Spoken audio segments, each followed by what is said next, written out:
Scotty, great win. How have the boys pulled up? Pretty good on the injury front? Yeah, I think we're pretty solid. Haven't seen them in. They come in a little bit later this morning, but all things considered, I think everyone's got through pretty well unscathed, but we'll check this afternoon. This is the only one really. Don't tell you that calf that he...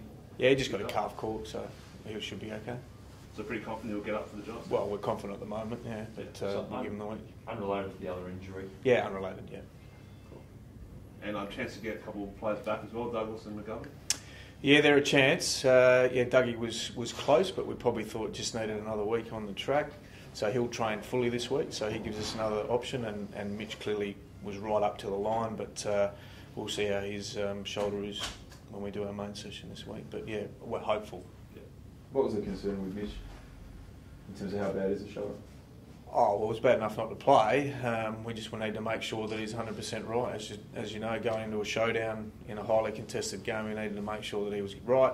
It was probably just maybe 24, 48 hours a bit short. So, once again, we'll make a good decision on Mitch later in the week. So, was he sore or just... Yeah, he's sore. A range of movement stuff as well? Yeah, he's a bit sore, yeah.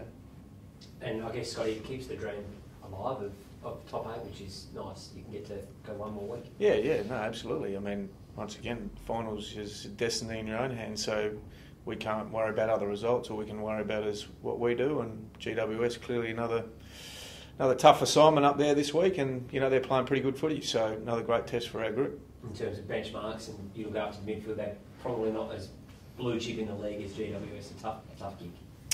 Yeah, well, we'd like to think we're okay, Tommy, through that part of the ground. But yeah, no, they've obviously got high draft picks, but it's the collective of the group. But they're in pretty good form, and I reckon our guys are in pretty good form too, so it'll be a good matchup. You've been pleased, or what was your response with to the way your midfield's bounced back? As we, last time we spoke, it was a bit of conjecture over how they got in the centre, but pretty happy with this one? Yeah, no, I thought they were really good throughout the course of the day. Contested ball numbers really strong. Clearance work was really good. Thought we challenged them in that space and probably got on top through there. So it was clearly going to be an important battle, and thought we got on top in that part. So what triggered that? Not too sure. No, I mean, is there something you did differently during the week? No, I mean, showdowns are showdowns, and they're like a finals type atmosphere, and we still needed to win, so there's that part of it. And as a group, I guess we weren't happy with particularly the third quarter last week against Melbourne, so we're good for 3 quarters and got our colours lowered. So we're just continually trying to be better as a group, being a full quarter performance. So, and that's in a whole range of areas: contest, the way we move the ball, and how we defend as a group. So I thought for 4 quarters we did that really well this week. Yeah, there's obviously been a lot of talk about goal line technology. Is it time we have the same cameras at every ground, do you think? So, yeah, to be quite honest, that's an AFL issue for me. We've got enough to worry about than worrying about goal line stuff. But clearly it's an important issue. It does have bearing on games. We've seen it in other games as well. So we've got to get it right. But I'm not sure I've got the perfect answer. I know you're a cricket man. Would you like to see like a zing post where it lights up when the ball grazes the post? Well, I'm not sure I'm a cricket man. I'm Italian, and there's not too many great Italian cricketers out there. But Joe Scuderi, maybe he's one. Yeah, but to be quite honest, Tom, I'm not sure we've got the answer. So I'll leave that to the AFL to sort out. Is there much discussion within the All Balls about that, about the Jenkins one? No. Not mentioned. No. Did you think it was a goal, or did you think it was? I thought it was a goal. Yeah.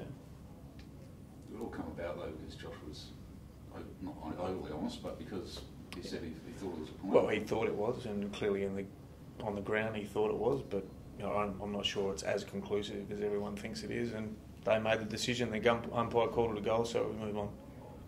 How about the Andrew Gaff incident? Do you see maybe something like that should be a red card and a send-off rule in the competition? Yeah, I'm not too sure, Andrew. I think it's one of those things that they need to consider. I'm not sure there's that many of those incidents these days as there was perhaps 20 years ago. So the end result of that is quite harsh. Clearly, Fremantle lose a player. Is the repercussion of that West Coast lose a player as well? I reckon West Coast could probably argue that Gaff probably wasn't quite there himself after that as well. So, I'm not too sure, Andrew, but once again, we can keep changing rules and bring stuff in.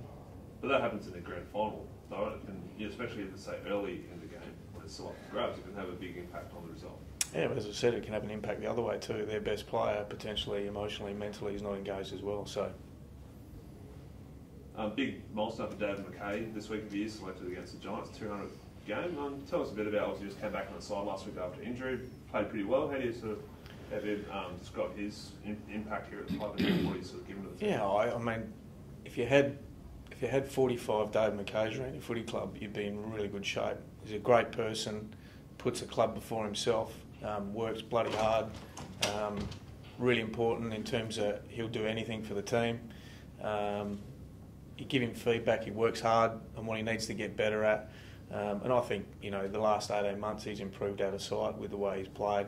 We shift him to half back due to Brodie not being able, obviously being able to play, and I think it's a testament to his, sometimes those guys' size and shape to play 200 games, and the way the game's played these days is outstanding. So, once again, quality person. We love him around the footy club, and it's a great effort. It's no easy feat playing 200 games at AFL level. How about Tommy Duday's season? First year in the AFL, third year on your list. Rising star contender. How impressed have you been by him? No, I've been super impressed. I mean, his first couple of years, I guess he came with high expectations in terms of where we picked him in the draft, but we saw a lot in him, and clearly with Jake's departure, Tom got a better opportunity and he got himself, fit, and he's had a few injury, problems before he's got his opportunity. So I think he's slotted in really well into that back six. And I don't think we've lost anything, to be quite honest. And his first full year of AFL footy, you see how well he is, courageous, goes at the ball, and he's only going to get better for us. So he's been outstanding for us all year. The Giants challenge this week, how big is that? Obviously, at some stage yesterday, they played 17 men on the ground and they still won by 100 points. So how well are they going?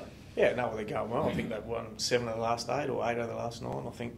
So, yeah, clearly they're up and going, and they need to win as well to keep, perhaps top 4 hopes alive as well. So, really important game for both clubs. They've obviously got a couple of injuries out of yesterday's game as well.